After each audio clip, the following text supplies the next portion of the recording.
The World Health Organization has indicated that there is an increasingly limited number of antibiotics now available to treat human diseases effectively, and have previously issued a list of critically important medicines that need to be protected for human use only. Leading animal pharmaceutical company, that is VTech, agrees, and Johan Oosthuizen, the chief executive of VTech, joins Gary and myself right here in studio to maybe help us make sense of a couple of issues. Johan, thanks for your time. In the teaser before we went to break, I said, you know, everybody's getting sick a little around this time, and they say, have some chicken soup, it'll make you feel better. But one of the big issues that has come out is that when we do consume these chickens or pigs or whatever the case may be, we have had antibiotics, this would mean that us as humans become more resistant to antibiotics that the doctor gives us. So is that relationship in fact true? That's not quite true, Demiso. The use of antibiotics in the animal production units in South Africa, more specific, is in actual fact very responsible and well controlled.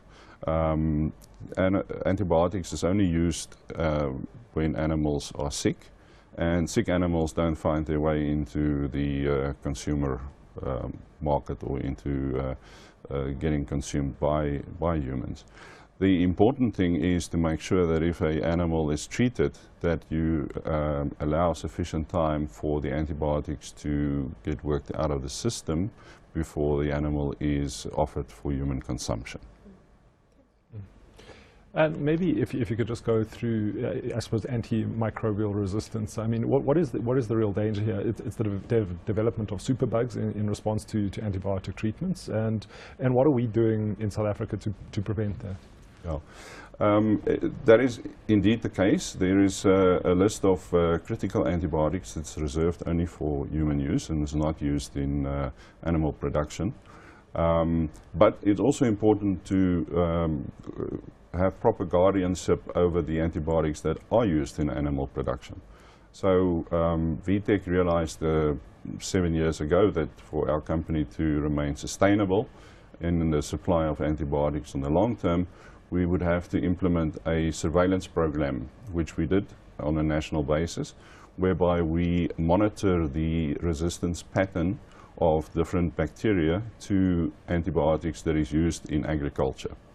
So we're in a position now with quite a big database where we can advise our customers and the producers to what would be the correct antibiotic to use in case an animal gets sick. Therefore, if a antibiotic is indicating resistance, we would avoid using it and so rely on prudent use of these antibiotics moving forward.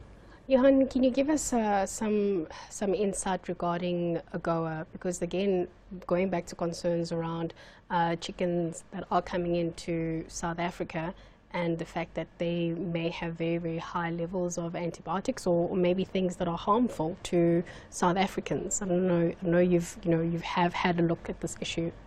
Yeah, I'm not in a position to go into the details of AGOA, but one of the most important conditions of the import of poultry from the US was that these poultry have to be tested to be sure that they do not carry any organisms that could be harmful to our consumers, or that they would carry any antibiotics that would be harmful to the consumer.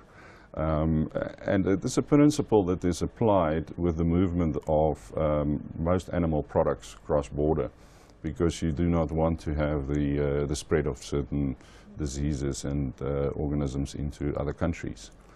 So I do believe that that is implemented, and that the poultry products that are imported are in actual fact tested at this point in time. Well, to make sure that we are all on the same page, you said that when these antibiotics are being administered on animals, they have to wait to be worked out in the system before they are consumed by humans. So the notion that having chicken soup will make you more resistant to antibiotic treatment isn't necessarily true. That is indeed the case. And there is also surveillance programs that ensures that these products are safe on the shelf.